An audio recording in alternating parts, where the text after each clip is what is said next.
Assalamualaikum warahmatullahi wabarakatuh. Di video ini saya akan melanjutkan dokumentasi saya untuk penjelasan pengisian daripada aplikasi Sister di tahun 2021 ini. Nah, kalau sebelumnya saya sudah menjelaskan tentang profile, yang selanjutnya saya akan menjelaskan tentang menu kualifikasi, yang mana di menu kualifikasi itu ada submenu pendidikan formal, diklat, dan juga riwayat pekerjaan. Yang pertama, saya akan menjelaskan untuk kualifikasi ini berarti kualifikasi dari kita sendiri sebagai dosen. Nah, yang pertama ada submenu di pendidikan formal. Ini biasanya memang sudah sinkron dari perguruan tingginya masing-masing, ataupun misalnya kita sudah menyelesaikan lagi perkuliahan untuk yang S3, belum disinkron dari sistem, maka di sini di menu ini ada beberapa menu mulai dari tambah riwayat pendidikan formal, riwayat ajuan perubahan, lalu ada detail data, ada ajukan perubahan data, dan juga ada hapus data. Nah, kalau untuk mengajukan data, kita tinggal tambahkan saja datanya, lalu kita tinggal isi saja sesuai yang ada di form tambahan riwayat pendidikan formal. Begitupun dengan dokumentasi ataupun dokumen pendukungnya, seperti itu. Nah, lalu masih di kualifikasi pendidikan formal juga ada riwayat ajuan perubahan. Di sini riwayat kita ketika hasil daripada ajuan ataupun penambahan data pendidikan formal, ataupun misalnya adalah dalam ajukan perubahan data, seperti itu. Lalu di kualifikasi juga ada yaitu submenunya diklat. Nah, untuk diklat ini berarti diklat yang pernah kita tempuh, mulai dari diklat pekerti, lalu diklat-diklat yang berhubungan dengan pendidikan profesi kita. Nah, di sini ketika ada beberapa menu, itu tambah, riwayat ajuan, lalu ada detail data, ubah data, hapus data, dan juga tambah dokumen pendukungnya. Nah, ini hampir sama cara kerjanya. Untuk menambahkan, tinggal kita klik tambah saja, nanti akan muncul dua jenis pilihan, yaitu pekerti AA ataukah non pekerti AA. Kalau misalnya dipilih non pekerti AA, maka nanti ada pilihan jenis diklatnya apa, ya, lalu kategori pendidikan ataupun pelaksana pendidikan, kita tinggal isi saja, lalu menyesuaikan datanya dan juga dokumen yang memang dibutuhkan ataupun dokumen pendukung dalam pelaksanaan diklat ataupun diklat yang kita ajukan. Seperti itu. Lalu di riwayat ajuan juga kita bisa melihat riwayat ajuan daripada diklat. Kebetulan yang ini saya sudah sinkron dari feeder diktinya, sehingga tidak ada riwayat ajuan perubahan, penambahan, ataupun yang lainnya. Lalu masih di kualifikasi ada juga submenu riwayat pekerjaan. Di sini ada info bahwa untuk riwayat pekerjaan hanya ada satu menu, yaitu tambah.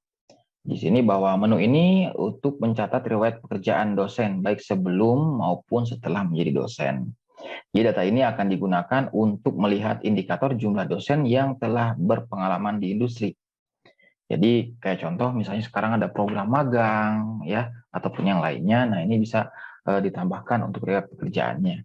Selain itu juga data ini juga akan dijadikan salah satu indikator penilaian pada program klasterisasi perguruan tinggi. Seperti itu. Di sini ada menu tambah.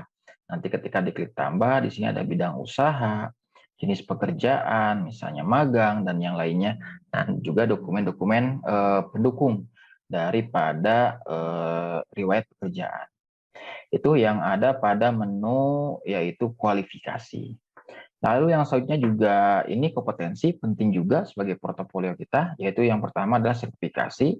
Ini riwayat sertifikasi untuk sertifikasi dosen ataupun sertifikasi profesi gitu. Jadi di sini ada beberapa menu, mulai tambah sertifikasi, riwayat ajuan perubahan, detail data, hapus data, dan juga ajukan perubahan data.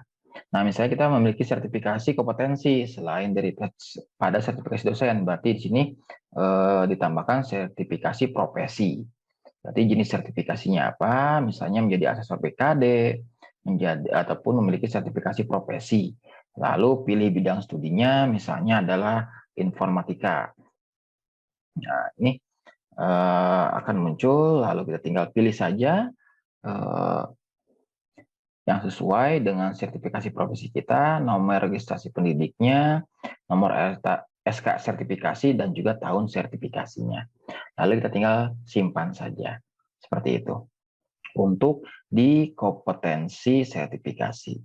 Lalu yang selanjutnya di kompetensi juga ada submenu tes. Nah, ini tes ini tes yang bersihkan TOEFL, ya, lalu IELTS, dan juga yang lainnya. Nah, ini memang biasanya digunakan ketika kita ataupun dosen-dosen yang akan melaksanakan ataupun mengajukan untuk sertifikasi dosen. Jadi semuanya sudah ada di sini, ataupun kita bisa menambahkan ya. Jadi pengajuan data TKBI, TKDA dapat dilakukan kembali.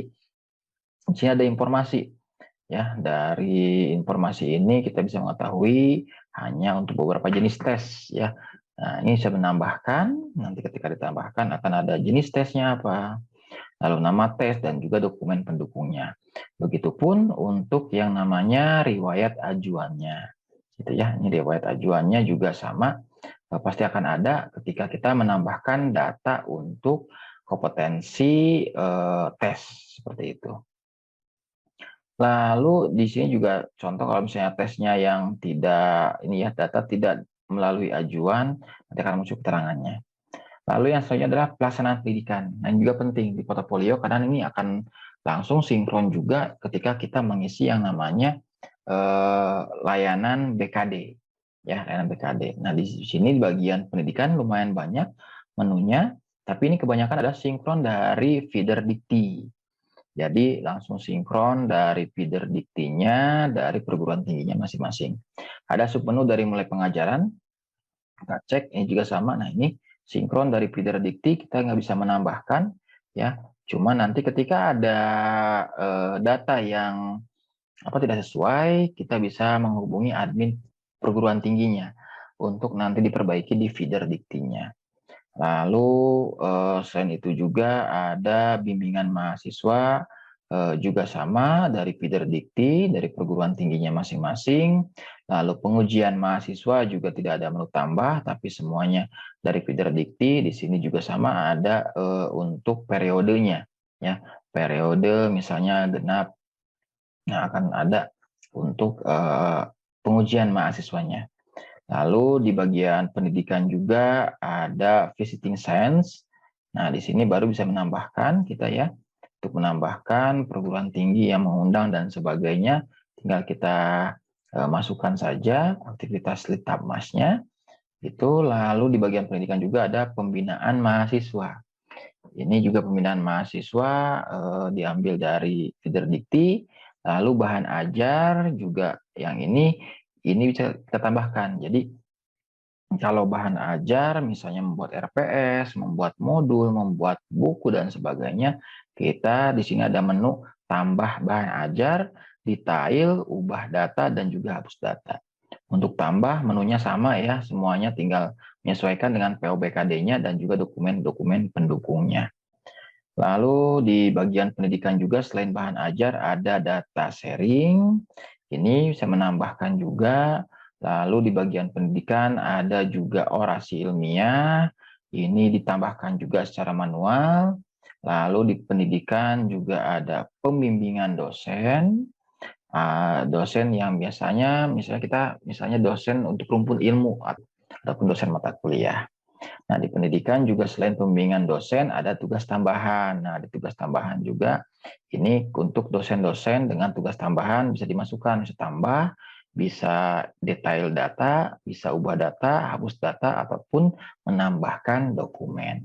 Itu di bagian pendidikan, dan nantinya akan muncul ini di pada saat pengisian PO BKD ya, pada saat pengisian layanan yaitu BKD di bagian kegiatan BKD di sini ya. Contohnya yang ganjil nanti akan muncul di bagian pelaksanaan pendidikan. Nah, di sini semuanya akan muncul. Itu untuk bagian pendidikan. Mungkin itu dulu yang dapat saya record untuk penjelasan pengisian aplikasi Sister untuk portofolio dosen. Terima kasih.